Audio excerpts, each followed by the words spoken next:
The most interesting thing probably about Xinhua is its dual role as not only a disseminator of the official party line and the official view on things, the official take on things, but it's also an intelligence gathering organization, and a lot of people don't realize that about Xinhua.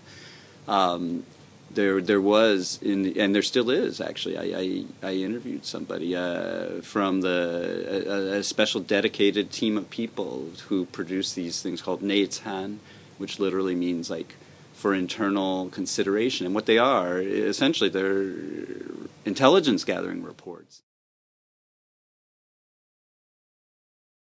One thing that always really piqued my curiosity was just how the Chinese media managed to be so uniform.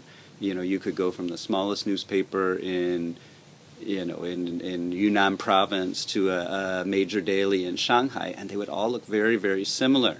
And, of course, this isn't something you're used to seeing in the West. Newspapers will all have their own different takes on things. The news will be similar, but the messages will often be, very different.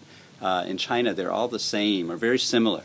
And so, I wanted to sort of find out more and get beyond just the headline. The trend is basically that the government is discovering that media can serve more than just the traditional functions, which would have been a propaganda tool to sort of show how great the party was, show its achievements, spotlight their leaders shaking hands with other leaders.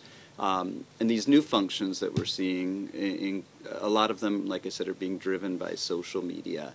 And one of the biggest ones is that the media can be an effective tool for addressing social problems. And there are lots of social problems coming up in China these days. For example, we have food safety is a major one. Workplace safety is another one. Corruption is yet another one.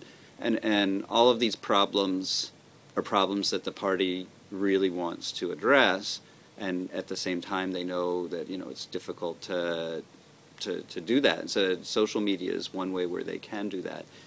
They're seeing that people are exposing food safety problems in these social media sites.